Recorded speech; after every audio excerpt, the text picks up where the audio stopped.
Welcome to Real Talk with Dr. David Anderson, seasoned expert in building bridges of reconciliation around the world. Race, religion, relationships. Please welcome Dr. David Anderson. Good morning. You're tuned in to Real Talk with Dr. David Anderson. Guess what? Got a great show for you today. Got interviews with local police chief. We got interviews with Bishop Desmond Tutu's eldest daughter, Tondi Tutu. We've got some radio phone calls that have come in throughout the week about relationships and other matters. And guess what? Your questions from this station, you've asked questions. Well, guess what? A few of the questions that you called in with, I'm going to answer toward the end of the show. You don't want to miss a minute, because you're tuned in to Real Talk with Dr. David Anderson. Let's get started. Welcome to Real Talk with Dr. David Anderson. I have with me today Police Chief Gary Gardner. He's the Police Chief of Howard County, Maryland. So for those of you in the Baltimore area and Baltimore County and all around our vicinity, you know that Howard County is a great county to be in, but we need police officers just like other places do. Chief Gardner, thanks a lot for being on the show. Thank you very much. Thanks for having me. Absolutely. So tell people about Howard County and what is it like to police in this county? Well, we're very fortunate in Howard County to have a great community that embraces the police department, and we embrace our community. Without the community support, we cannot be effective. So we're looking for new ways today to enhance our current community policing model, finding new ways to reach out and engage our community so we develop a better understanding of the concerns and issues in the community, and then that lays the groundwork for how we can work together. We know that communities bleed over other communities. They're not strict boundaries except on a map. You have real people who are moving around. And Baltimore erupted earlier in the year. How did Howard County deal with that incident? Well, it's obviously something that's very difficult for policing across the country. So today, something happening in Baltimore affects people in Los Angeles and vice versa. So we have to pay attention very carefully to everything that's going on in the country. So we've worked hard to make sure we establish bridges to all of our communities in Howard County and maintain that relationship so we can work through those issues. Let's talk about young people who are stopped by police officers, and especially young black males. It's probably true for Hispanic males, white males, and everybody, and females as well. But if someone's stopped by a police officer, let's give just a couple practical tips. What should they do? Well, first and foremost, most importantly, is follow the direction from the police officer on the traffic stop. Many times our first reaction is, I must go to the glove compartment, I must go to the center console. Wait till the police officer comes up to the car, ask for your identification, and then at that time, go through the steps to retrieve your wallet for your license and or the glove box for your registration. That way the police officer feels safe and comfortable because now they can observe the actions inside the car. One of the big ahas we had when we did a town hall meeting a while back with the whole Ferguson thing was we found out that in our mixed multicultural audience, a lot of the African Americans would teach their children how to respond when they are stopped by a police officer. And one of the things we talk about is having your hands accessible so police can see that. Is that still necessary, you think, today to teach young people just so their hands can be seen? Well, I think it's important for anyone, regardless of race, ethnicity. When you're on a traffic stop, the most important thing to do is be compliant and follow the directions of the police officer, keeping your hands visible so that way the officer feels safe as well. Right. We don't know what we're walking up to at times to a vehicle. And sometimes you don't know the reason why the officer stopped you to begin with. So let that play out first. Follow the directions of the officer, keeping your hands visible at all times, and follow those directions, and I think everything will work out fine. Last thing, what do you tell your officers about etiquette and about the way they connect with the community? I know we do something here in our county that you've established called Coffee with a Cop. That's really great because it helps keep the connection, the communication. I know other communities it's more tense, but Coffee with a Cop kind of helps that. Why did you start that, and what kind of etiquette are you teaching your officers when they do approach citizens? Well, first of all, I think we have a great relationship with our community. But like with any relationship, we must build upon that. There's always ways that you can improve a relationship, and that's what I want to do here in Howard County.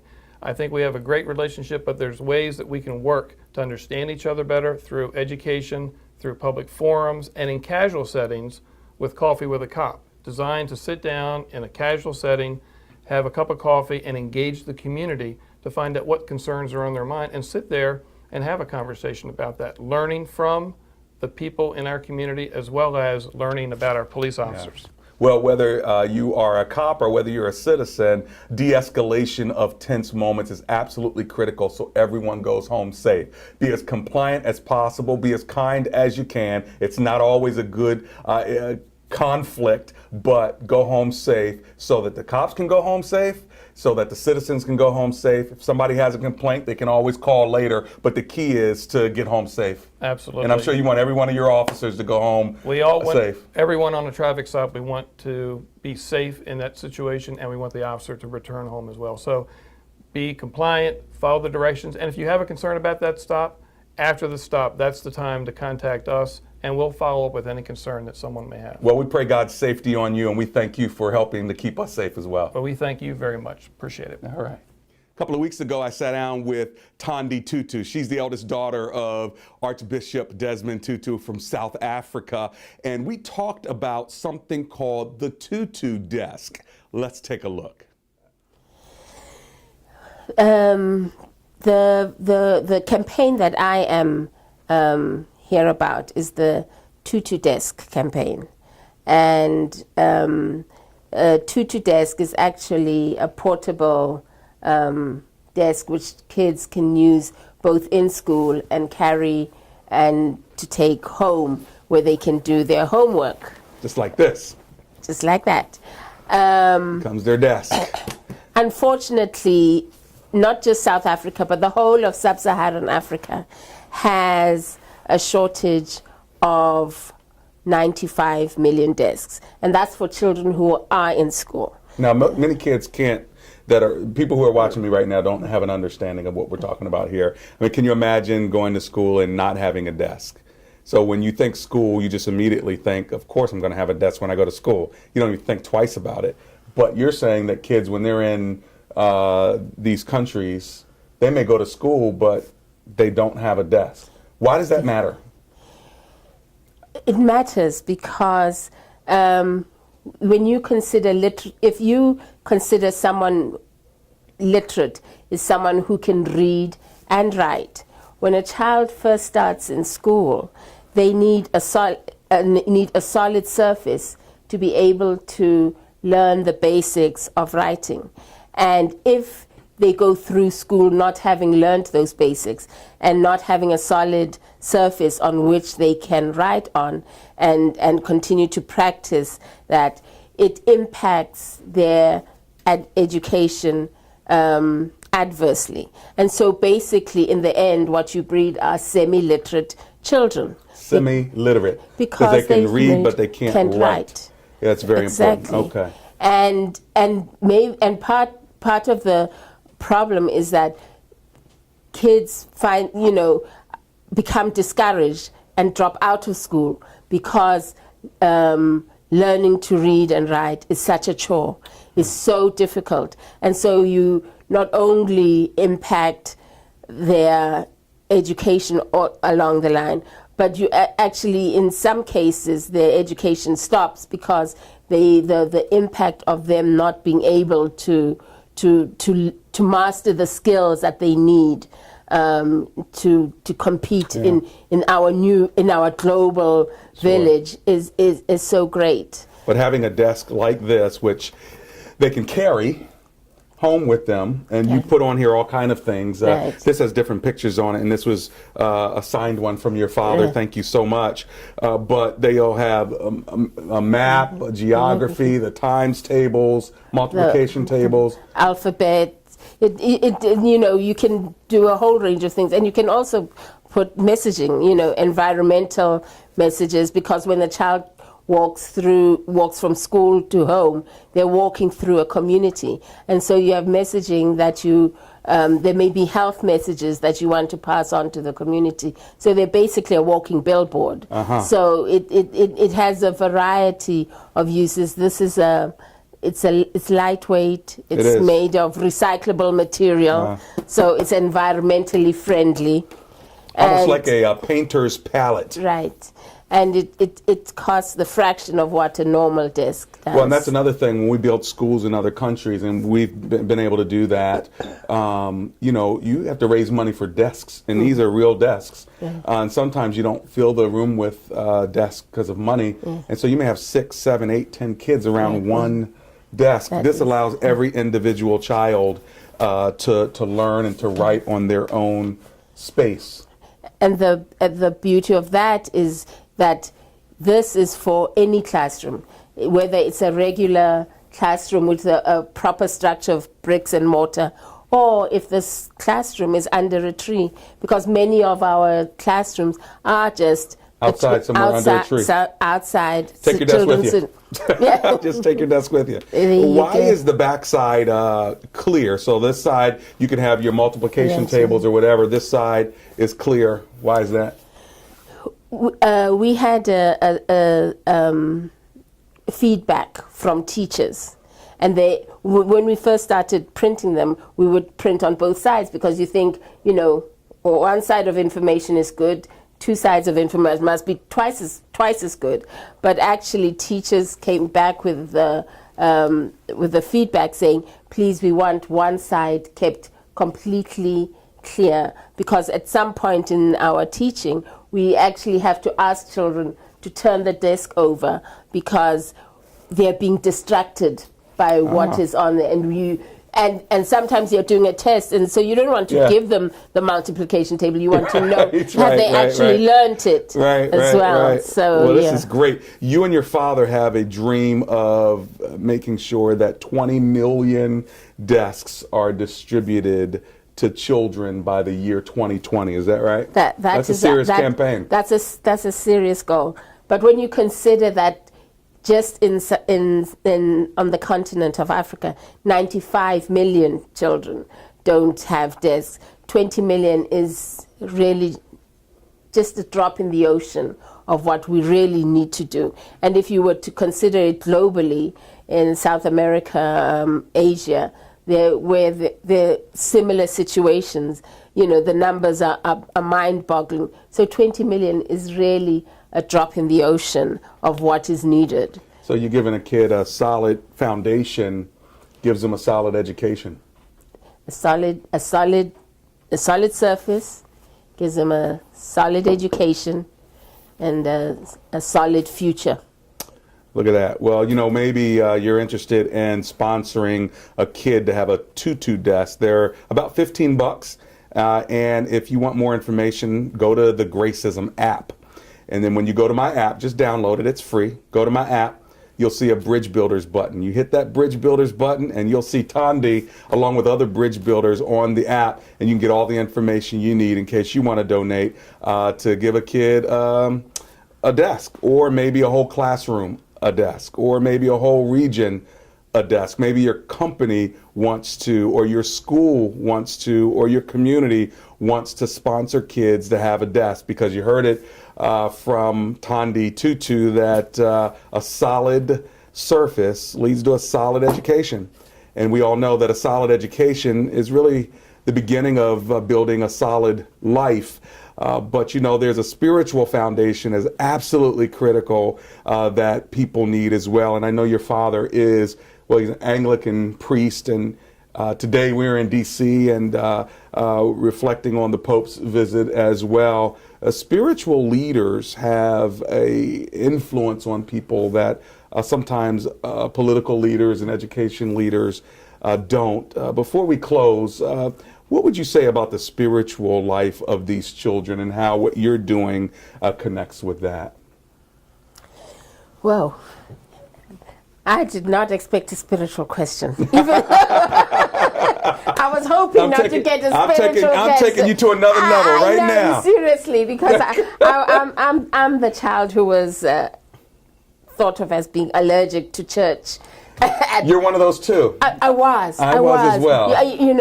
And something happens when you get a little older. Somehow those allergies go away, and you get back to who you. That's right. were. But it's but not. It matters for these kids. It's really not even about just about the children. It's when you give a gift of, you are giving more than a solid surface. You're giving a child a chance for a future. And that is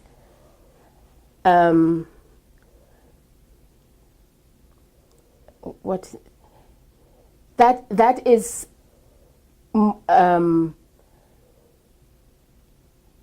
part of the gospel of Jesus about suffer little children. I don't know all my, I may have the wrong one, but if when you do something that impacts favorably on children, it changes something inside of you, because you're giving that child that gift of blesses you. You are blessing a child and impacting somebody's life. But more than that, it actually does something for yourself, for your moral upliftment, because it's not just all about you. You're actually thinking outside of yourself. Our children are suffering out there, and God does not want his children to suffer. But the only way God can change that child's suffering is through you. You are the hands that are going to provide. You get to have work that provides you with what you are able to have, so that you provide for somebody else. So God needs your hands and your work so that his children don't suffer. And I guess that's a little bit of the spiritual. Oh my gosh! How did you put me on the spot like that? Because that's why I love you, because you're authentic. All right, you're authentic. You're not a preacher. You're not putting the words together. You're not your dad. You know who does his thing. You are being authentic, and I think you said it just perfectly. That indeed, when we really serve the least of these, we're actually serving God. So, you said it perfectly. And we're talking about being the hands and the feet of Jesus to the least of these. This is a very practical way of doing that. And so thank you for creating the 2-2 desk, you and your father. And we do pray that thousands and thousands, if not millions of children are touched because of something that is so taken for granted in our culture, but very much needed around the world. So thank you for this. Thank you for your work, and thanks for being on Real Talk with Dr. David Anderson. Thank you so much for having me. It's been a real pleasure and a joy to be with you. Thank you. Always great to have interviews with great people like Tondi Tutu and, of course, our police chief here in Howard County, Maryland. Now we're going to go into a couple of phone calls that came in on my radio show every day during the rush hour. I'm taking your phone calls, so make sure you call Real Talk with Dr. David Anderson during the week as well. Let's go into a couple of those calls right now. Well, let's kick the show off in Woodbridge, Virginia, where David is on the line. Hey, David, welcome to the show. How are you? I'm doing pretty good. How you doing today? I'm alive and grateful. Thanks for hanging out with me. What's your comment or question, sir? My question is, as a Christian, for a long time I struggled with compromising to my peers or family. Right. Like, my family might come to the house for Thanksgiving, and my cousin, he want to go out. Okay. But I know I shouldn't, but I'll cave in. And I'll go, and then I feel, convicted in the spirit. I shouldn't have done it. Where I'm at, what I want to know is, what's a good way to express to somebody that I'm not going to go a certain place or do a certain thing without coming across like high and mighty, sure, holier than thou, like I'm trying to show them, I'm a Christian. I ain't doing that. Sure. What's a good way to do that? Well, the first thing is, what kind of place are y'all going out to? Most recently, it was just pull up in D.C. Okay. I know I was dead wrong. Okay. So look, if you're not comfortable going to a club, and again, I don't know what kind of club. Is it a jazz club or is it a strip club? There's a big difference. You know what I'm saying? But let's just. No, yeah, it's just a regular club. It's just a regular club. Yeah. So if you're not comfortable, just simply say, you know what, I'm not comfortable doing that anymore. I used to do it more, but now I kind of like just kind of sitting around watching a movie or going out and getting something to eat, or let's check out a different place. So you don't want to say you don't want to go out with them, but you're just saying I'm not really comfortable doing that anymore. I guess I'm getting a little older or more grown or like that sort of thing. I think that's a good way to put it because they know you. And they know what you like, and you don't want them to try to test your faith. You simply want them to know that you're not really comfortable doing that anymore. And over time, they're going to know why. You're going to share with them why, but you're going to be able to do it in a way that's not judgmental. Here's the other way to do it that I don't agree with, but, it depends on your personality, and that is, look, man, I'm a Christian. I don't do that anymore. By doing that, yeah, see, that's what I didn't want to do. Yeah, by doing that, I think that kind of shuts down the relationship. And so I tend to rather you say, I'm not comfortable, I'm changing. And then as the relationship grows and you honor them, they'll know why. You'll be able to share why, but you won't shut the door on them so they never call you anymore. I got you. Okay. All right. That helps. And suggest to go somewhere else. That's all. Say, man, let's go catch this movie, or let's go, to a restaurant and go get something to eat, or whatever. Or listen, once y'all go, when you're all done or whatever, come on back and see me. Or look, come hang out with me for a while, and then when y'all want to roll over there, go ahead and roll over there. I'm just not comfortable in that scene anymore. I'm past that. That type of thing. I think that will help you in your communication. What do you think? Yeah, I think so. There you go. Well, I applaud you, David. Thanks a lot for listening to the show. Bye-bye. Let's go to Jackie. She's in Silver Spring, Maryland. Hi, Jackie. Welcome to the show. How you doing? Hey, how's it going? It's going great. What's your comment or question? I want to know, sometimes in my walk with God, I have a really hard time understanding why people who are filled with such malice, hate, deceit, and just horribly mean to people.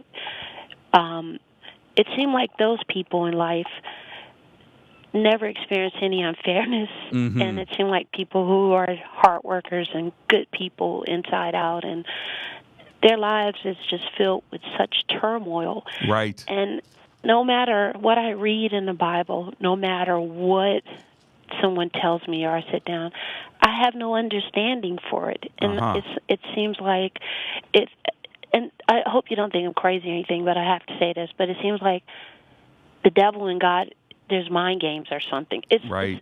I know it probably sounds a little convoluted, but I don't understand. And it seems like those type of people are continuously blessed. I know you're on the outside looking in, and I know, but it seemed like they're just given everything in life, and it seemed like people who live right and do right are consistently challenged with all types of horrible things. And I don't understand. Well, and part of that is exposure. Your exposure. There are a lot of people who are good people, godly people who are also blessed, but then there are also people who are really, really bad people, and they're blessed. And so there are really, really good people who are not doing well, and really, really bad people who are not doing well, and they're sitting in prison somewhere. So, you got to look at the whole of humanity and not just the part that you see or exposed to. Okay, well, let me ask you a question. People that are that way, and when bad things do happen to them, why do they act like they don't even understand why it happened? Then they'll go, I can't believe this happened to me. Really? You can't? Who you talking about, the good people or the bad people? The bad people. The bad people. Then they go, well, I can't believe this happened to me. And you're like, really? Well, you know what? You don't understand how... Yeah, no, I hear you. But you know what? That's the humanity in them. Just like if it's a godly person and something bad happens, and Lord, why did this happen? I'm a godly person. But that's in their humanity that they're saying that. There are some things we just don't understand. But you're not alone in asking the question. In fact, if you'll read Psalm 73, he's asking the same question you're asking. He's saying in Psalm 73, but as for me, my feet had almost slipped. I nearly lost my foothold, for I envied the the arrogant when I saw the prosperity of the wicked. They have no troubles. Their bodies are healthy and strong. They're free from the burdens of the common man. They're not plagued by human ills. He just lists all this stuff out. He's ticked about it. And he goes down to verse 13. Surely in vain I have kept my heart pure. In vain have I washed my hands in innocence. He's like, I'm doing all this good stuff. I guess I did that in vain. So he's feeling your pain here, my sister. And then so when a Christian just gives up, then sometimes, Christians just give up. They just go, why do the right thing? Sure, but that's why you got to keep reading Psalm 73, because the guy who wrote it, Asaph, after he's feeling all that, and he goes on to say, all day long I have been plagued and I have been punished every morning. When I tried to understand all this, it was oppressive to me. But check it out. Then you get to verse 17 and it turns, and he says this, until I entered the sanctuary of God. Then I understood their final destiny. He says, surely you place them on slippery ground. You cast them down to ruins. And he talks about their eternity. And he goes on to say, yet I am always with you. You hold me by your right hand. You guide me with your counsel. And afterwards, you take me into glory. So his whole point is that's how I was feeling until I went into the sanctuary of God. When I met with God, I realized, wow, their destiny is whack. And God, you've been with me the whole time. Even though I was going through difficulty, you were with me. And he says that is what strengthened him. And that's what made him realize it's a matter of perspective. And he ends the whole chapter by saying, that's true. I have made the sovereign Lord my refuge, and I will tell all your deeds. Check out how he ends it. I have made the sovereign Lord my refuge. In other words, God is sovereign. I have made him my refuge. I'd rather be in the refuge of a sovereign Lord dealing with difficulties than not being in the refuge of a God who's in control and sovereign, and one day still gain the whole world and lose my soul. I'm in 100% agreement with you. That's powerful, isn't it? Thank you. Yeah, that was you just blew it all up. That was awesome. Well, I tell you what, we need the Word of God to remind us, because I feel like you feel sometimes. And guess what? Not only did you need it, my sister Jackie, I bet you somebody else needed it as well. So thanks for calling and asking the question, okay? Hi, I'm Carolina Montenegro, and I'm here to ask some questions to Dr. David Anderson. We've received some questions from the RealTalk hotline, and we will be addressing them this morning. Great. Our first question is from a caller named Maddie, and she heard someone say that God doesn't love anyone but the Israelites. Is that true? No, Carolina, that is not true. God loves everyone. In fact, the scriptures say God is love, and God so loved the world that he gave his one and only Son. Whoever would believe in him should not perish but have eternal life. So God loves everyone, including the Israelites. That's good to know, because if not, we'd all be in trouble, wouldn't we? We wouldn't have any hope. The other two callers, one is Vanessa, the other one is Sarah, and they have similar situations. They have marital problems. Okay.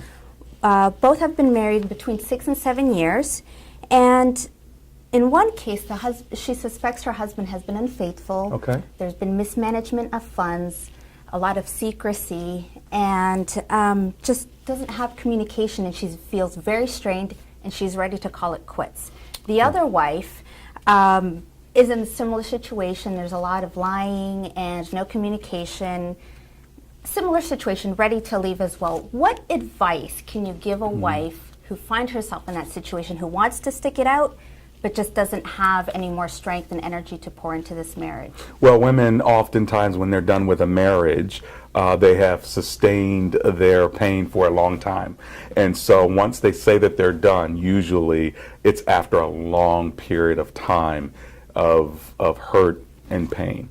However, things can turn around. It really does depend on the stage of the relationship. In other words, she suspects her husband's unfaithful. Well, with suspicion comes all kinds of behaviors that turn him off, and she could actually be wrong. Maybe he's not been unfaithful. Maybe he has had thoughts that were unfaithful. Maybe he was going down a particular trail but didn't go all the way. Without clear communication and actually talking this through, she may be making big decisions about getting out of the marriage when she doesn't have all the facts. So I would recommend counseling, to sit down with a third party, a pastor or a professional counselor, to really talk this through. But first she needs to have a conversation with her husband to just ask him, hey, listen, how are we doing? Have you been faithful? Is there an issue we need to be talking about? I think that these are the kinds of conversations that are difficult for couples to have, but the only way to get through the difficulty. What if one party would like to have counseling and the other party doesn't want to do it? What is yeah, it's a great question, because sometimes couples have a spouse who's like, no, I don't want to do it.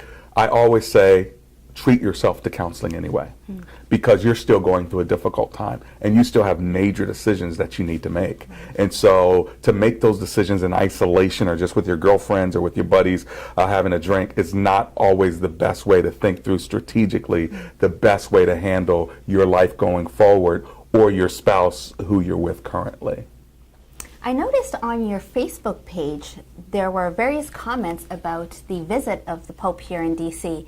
Some were very excited, some seemed kind of upset that Christians would be excited. What's your take on that?